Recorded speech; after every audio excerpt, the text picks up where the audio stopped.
All right, welcome back to the TCI headquarters. We are here for a Tuesday Tiger Talk on a Tuesday, starting to get into the swing of things here.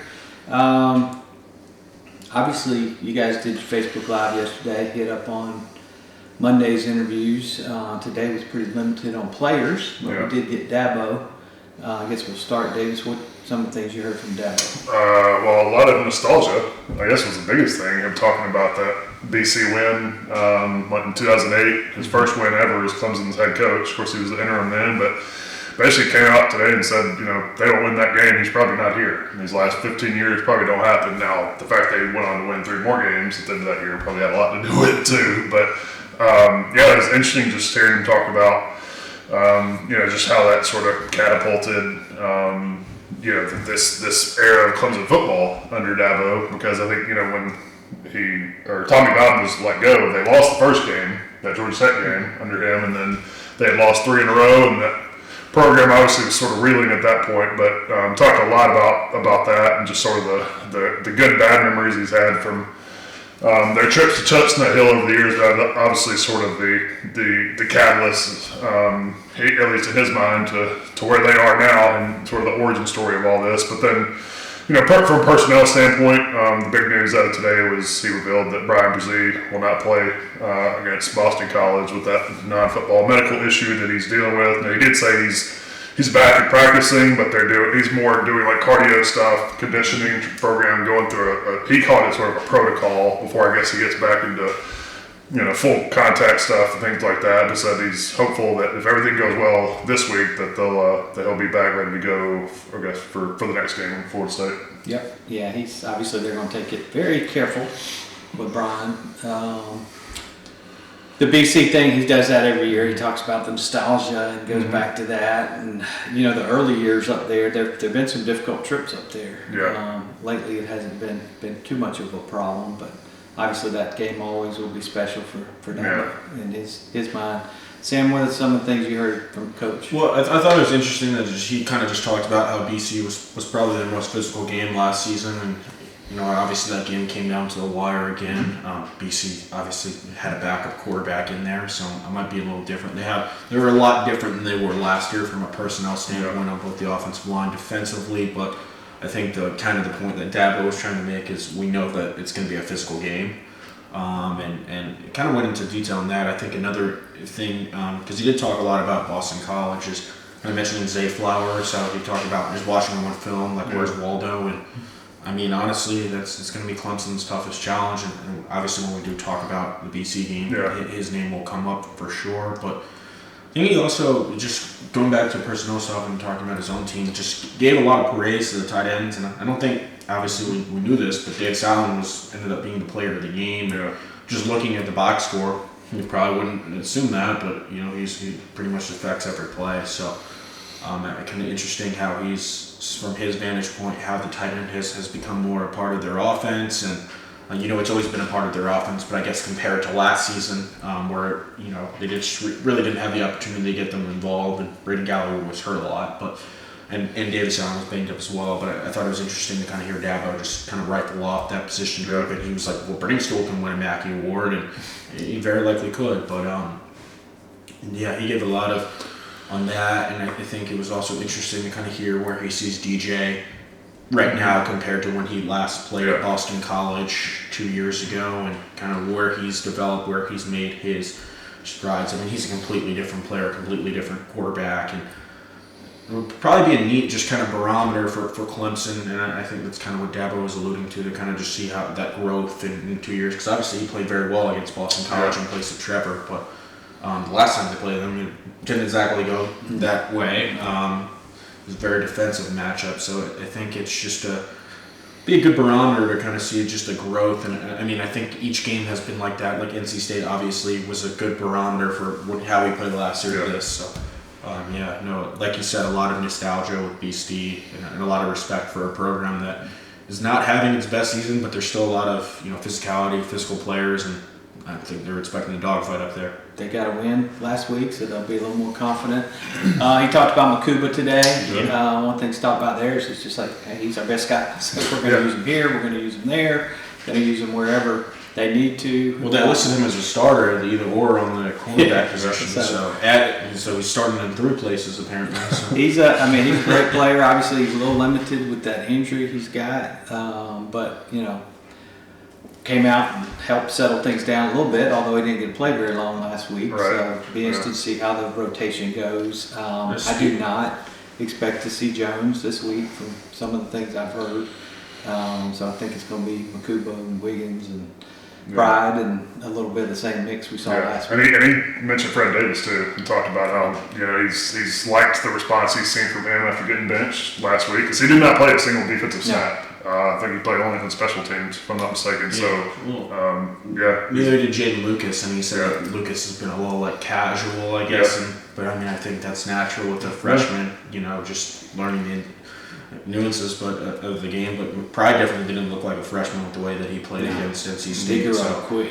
So I would imagine that he will get a lot of. And you need those two guys because when you're having to move, I know Makuba's can play a lot of different positions. When you're having to move a starting safety over to corner, that's when you have guys that are available and not playing because their performance isn't there. You need those guys to come on because you need that depth throughout the course of the season. Well, another thing is Mickens is also banged up too, and they said he's good to go with the shoulder, but I mean at the same time he's still banged up. So and they're kind of lacking at that safety depth right now. So. Well, and you just never know when the next injury is coming. We saw that game after game after game last year. So getting these guys to play at the best, Davis getting him back on the field. I mean, so far he's, kind of been a disappointment. He came in as a huge, highly regarded recruit and just hasn't lived up to the billing so far. But, we saw the huge, as you mentioned, saying the huge growth and pride from, Wake Forest to NC State.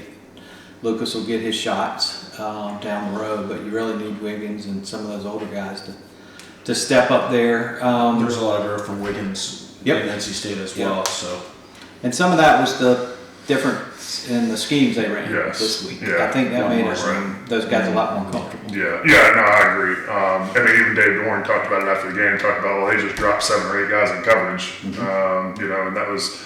And that was something interesting that Tyler Venable said earlier this week was that he, because I asked him, why is this the drastic improvement from 1 week, just in 1 week? And he was talking about feeling like some of the position groups were playing separately from each other and coming together. And I mean, it sounded good, but it's also, I think it had a lot to do with the fact that they just didn't leave those guys on the island as well. You couldn't, after that game, you got to change something up, and you got to help protect, particularly with, as we mentioned, so much youth and experience right now at corner for them.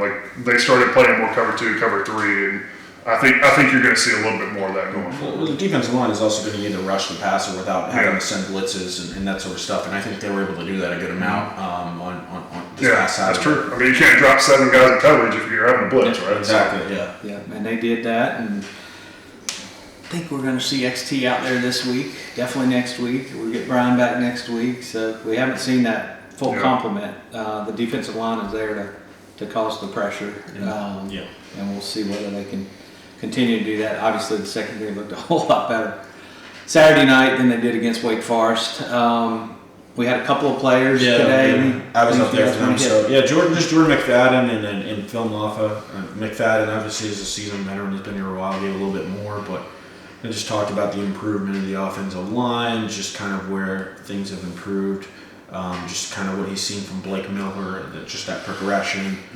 A point that Dabo's made, Streeter's made, DJ made is that one play where DJ was able to go through 5 progressions and finally hit Shipley, and McFadden touched on that. Obviously from last season, it's night and day compared to what it was the season before. You touched on just why things have improved for their offensive line. Also talked about kind of the physicalness that Boston College brings to the table. He also mentioned, Walker Parks getting injured and then being back out there, 3 drives later, and talking about we know how tough he is. And, it's a lot of good things with the offensive line. And I think he also kind of talked about what Dabo had mentioned earlier, how the offense, he likes the progress and the evolution of it, but there's still the little things that they got to clean up. And McFadden agreed with that and precise. So that's what he had to say. Phil Maffa was more so just, how things have been with him in the room as being more of that power back compared to Shipley, but Shipley's obviously the starter on the depth chart and he's been getting the lion's share of carries. But they also talked about bootleg, how he was on that fake and kind of helped sell that and, get them in position down there. And just kind of how it's been like splitting carries with Kobe Pace and Will Shipley, but also just kind of how his relationship is with Will Shipley as their roommates, close friends, and also how just being a starter in the spring has kind of helped him. Getting the start reps in the spring while Shipley and Pace were sidelined has kind of helped him get to where he is. Yeah, and I don't think it can be overstated how important it is for the continuity that group's had up front. And that's something even Brandon Street talked about again this week is, they started the same five every game. You got to remember, this is an offensive line that had 8 different starting combinations in 13 games last year. So cohesion was almost impossible. And no sacks this week, right? Yeah. Well, you could see how big continuity was when Walker Parks came off the field and Brian Tucker had to be in there for 3 drives. I mean, it's a hard thing for somebody to come in against a defense like that, but it was obvious that he was thrown in there. I mean, they're starters for a reason. Yeah, exactly. Yeah. So. Well, and I think Dabo mentioned today there's a big gap between McFadden and Tristan.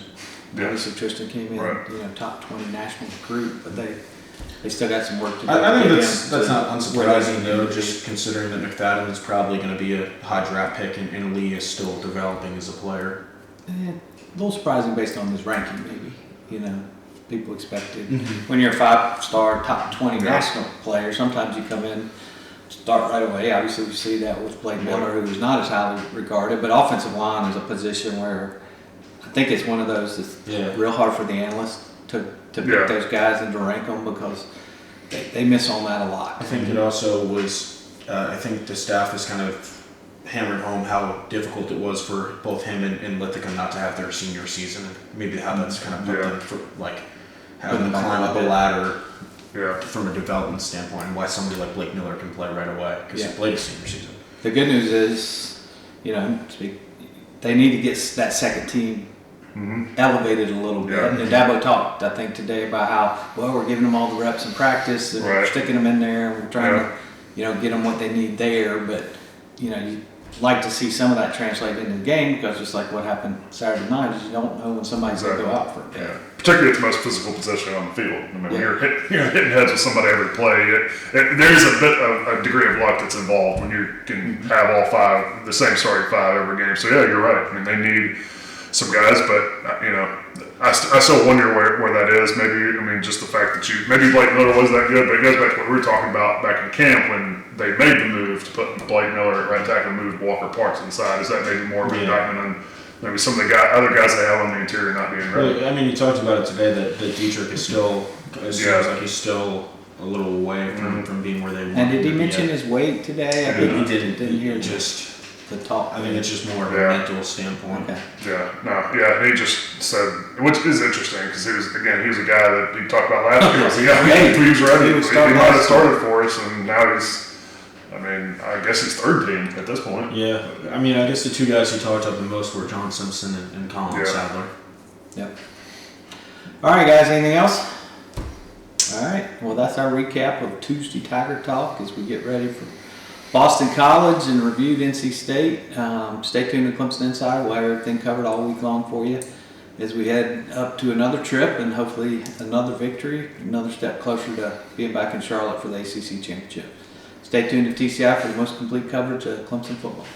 Hey Clemson fans, make sure to check out Clemson Insider for all your athletic coverage. Nobody does it better.